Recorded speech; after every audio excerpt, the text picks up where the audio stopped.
சுவையான வாழைப்பழ அல்வா செஞ்சு காட்ட போகிறேன். வாங்க எப்படி செய்கிறதுன்னு பார்க்கலாம். வாழைப்பழ அல்வா பண்ணுறதுக்கு 8 வாழைப்பழம் எடுத்து வச்சுருக்கிறேன். உங்களுக்கு எந்த வாழைப்பழம் விருப்பமோ அந்த வாழைப்பழத்தில் செஞ்சுக்கலாம். பழத்தை நம்ம உரித்து எடுத்துக்கலாம். சின்ன சின்னதாக கட் பண்ணி மிக்ஸி ஜாரில் போட்டுக்கலாம்.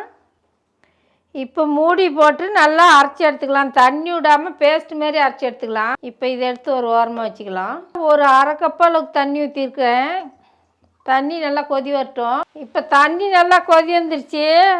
நான் வந்து 300 கிராம் அளவுக்கு நல்லா வெல்லம் எடுத்து வச்சுருக்கிறேன் உடச்சி.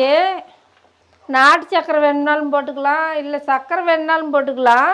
வெல்லத்தை நல்லா நம்ம கரைச்சி எடுத்துக்கலாம். இப்போ வெல்லம் எல்லாம் நல்லா கரைஞ்சி வந்துருச்சு. இப்போ அடுப்பு ஆஃப் பண்ணிடலாம். இப்போ இந்த வெள்ளைப்பாவை எடுத்து ஒரு பக்கம் வச்சிடலாம். ஒரு பேனில் வந்து 1 ஸ்பூன் அளவுக்கு நெய் ஊற்றிக்கலாம்.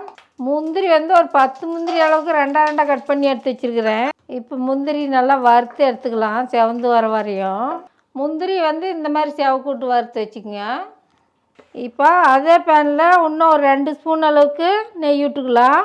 நாம் அரைச்சி வச்சுருந்தோம் இல்லைங்களா, அந்த வாழைப்பழத்தை நெய் கூட சேர்த்துக்கலாம். இப்போ அடுப்பு நான் கொஞ்சம் சிம்மில் தான் வச்சுருந்தேன். இப்போ நல்லா மேலே தூக்கிவிட்டு நல்லா கிளறி விட்டுக்கிட்டே இருக்கலாம், கை விடாத. ஒரு 10 நிமிஷம் நல்லா வதங்குனுச்சுன்னா கொஞ்சம் கம்மியாகி போயிடும், கலர் மாதிரி வந்துடும். இப்போ அடுப்பு வந்து ஒரு அரை தட்டத்தில் வச்சுக்கோங்க. பார்த்திங்கன்னா நம்ம ஊற்றுனதோட இப்போ கம்மியாகிடுச்சு இல்லைங்களா, இந்த மாதிரி நல்லா கிளறி விட்டுட்டே இருக்கணும். 10 நிமிஷம் நல்லா கொதி வந்து பாருங்கள், பேஸ்ட்டு மாரி நல்லா சுண்டி வந்துருச்சு. சர்க்கரை பாவு பண்ணி வச்சுருந்தேன் இல்லைங்களா, அதை வடிகட்டி எடுத்துக்கலாம். இப்போ வந்து நம்ம சர்க்கரை பாவு விட்ட வட்டி ஒரு 15 நிமிஷம் அளவுக்கு நல்லா கிளறி விட்டுக்கலாம்.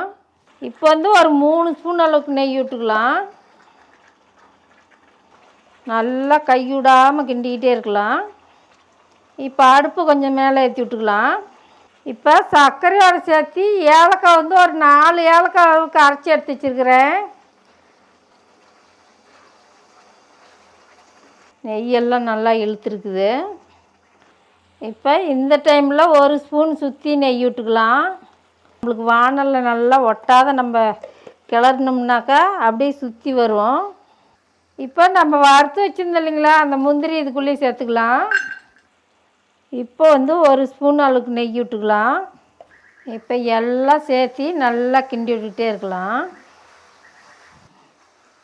இப்போ அடுப்பு ஆஃப் பண்ணிடலாம். இப்போ எடுத்து ஊற்றிக்கலாம். இப்போ சுவையான வாழைப்பழ அல்வா ரெடி ஆயிடுச்சு. உங்கள் வீட்லேயும் செஞ்சு பாருங்கள், எப்படி இருக்குன்னு சொல்லுங்கள். நன்றி, வணக்கம்.